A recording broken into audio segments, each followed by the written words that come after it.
Assalamualaikum anak-anak, bagaimana kabarnya hari ini? Bisa doakan semoga anak-anak dan keluarga tetap sehat dan semangat. Anak-anak, mari kita lanjutkan pelajaran hari ini.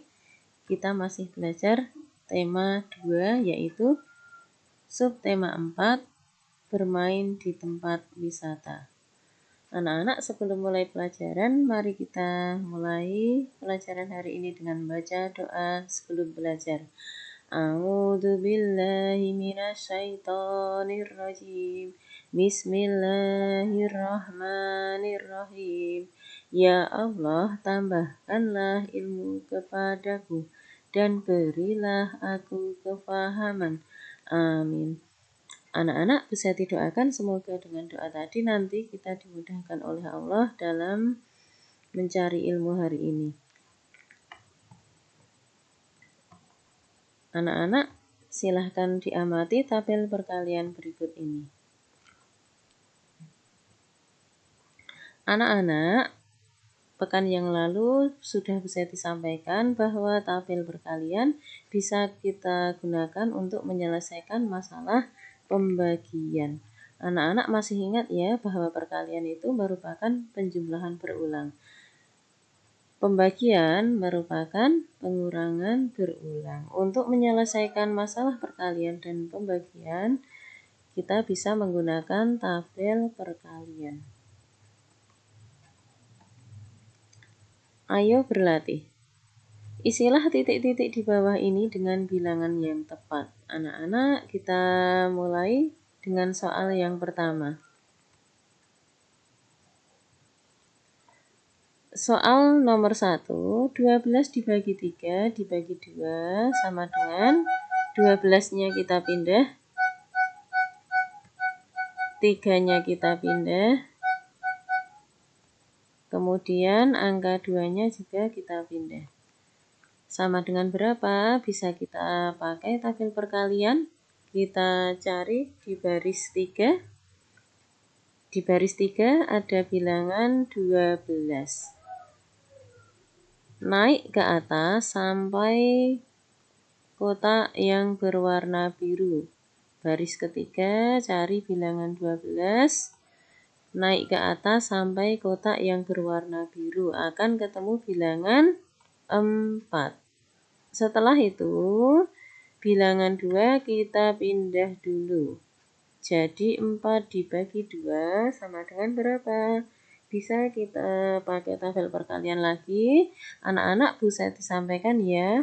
Anak-anak ketika memakai tabel perkalian diusahakan ketika anak-anak belum hafal perkalian. Ketika anak-anak sudah hafal perkalian, maka tidak perlu memakai tabel perkalian.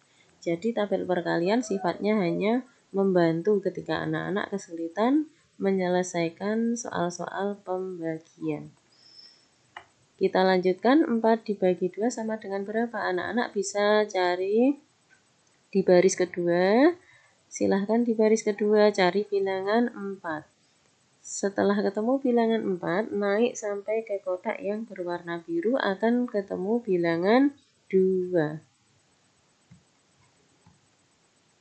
Alhamdulillah anak-anak sudah bisa menyelesaikan satu soal pembagian ya. Kita lanjutkan soal yang kedua, yaitu 30 dibagi 2 dibagi 3 sama dengan berapa?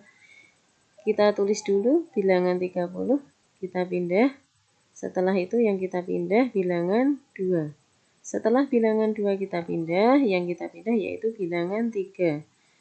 Jadi 30 dibagi 2 sama dengan berapa? Kita cari di tabel perkalian baris kedua. Baris kedua tidak ada ya.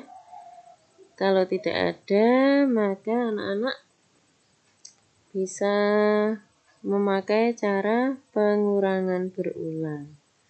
30 dikurangi 2 ada 28. 28 dikurangi 2, 26. 26 dikurangi 2, 24. 24 dikurangi 2, 22. 22 dikurangi 2, 20. 20 dikurangi 2, 18. 18 dikurangi 2, 16. 16 dikurangi 2, 14. 14 dikurangi 2,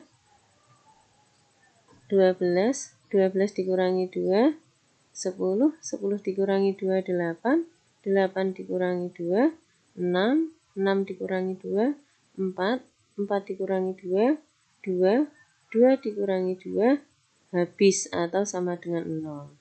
Kita hitung, tadi ada berapa kali pengurangan? Tadi ada 15 kali pengurangan. Setelah itu, bilangan 3 kita pindah, jadi 15 dibagi 3. Anak-anak bisa memakai tabel perkalian lagi. Cari di baris 3, cari bilangan 15. Setelah ketemu bilangan 15, naik sampai kotak berwarna biru. Akan ketemu bilangan 5. Anak-anak semoga sudah lebih mudah ya dalam menyelesaikan soal-soal pembagian. Anak-anak, sekarang kita lanjutkan. Setelah pembagian, kita akan belajar berkreasi, yaitu kemarin anak-anak sudah membuat karya hiasan dari bahan alami. Sekarang kita belajar lagi cara membuat karya hiasan dari bahan alami. Ciri-ciri karya hiasan dengan bahan alami yang pertama yaitu menggunakan bahan kering, misalnya daun kering, bunga kering, dan sebagainya. Yang kedua, bahan terdapat di alam bebas, misalnya biji tumbuhan. Ada juga yang memanfaatkan misalnya kulit telur, dan sebagainya. Yang ketiga, karya hiasan didominasi dengan bahan alam. Ya, mengapa karya hiasannya dibuat dari bahan alami? Karena bahan-bahannya didominasi atau kebanyakan memakai bahan dari alam. Contohnya, karya hiasan dengan bahan alami adalah figura dari kerang. Bahan alam yang bisa kita gunakan adalah kerang, daun kering, biji tumbuhan, dan sebagainya. Jadi yang utama memakai kerang, bisa ditambahkan daun kering, biji tumbuhan, dan sebagainya. Alat yang bisa kita gunakan adalah lem untuk menempelkannya dan kertas karton sebagai tempat menempelkannya. Anak-anak, demikian tadi materi pelajaran tematik yang Bu Seti sampaikan hari ini. Bu Seti doakan semoga anak-anak tambah paham.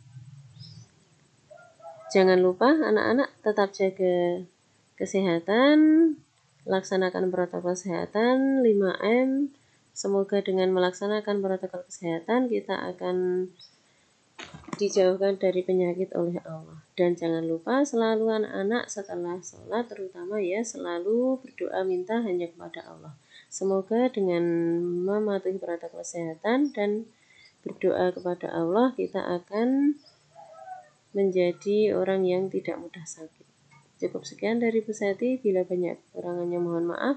Wassalamualaikum warahmatullahi wabarakatuh.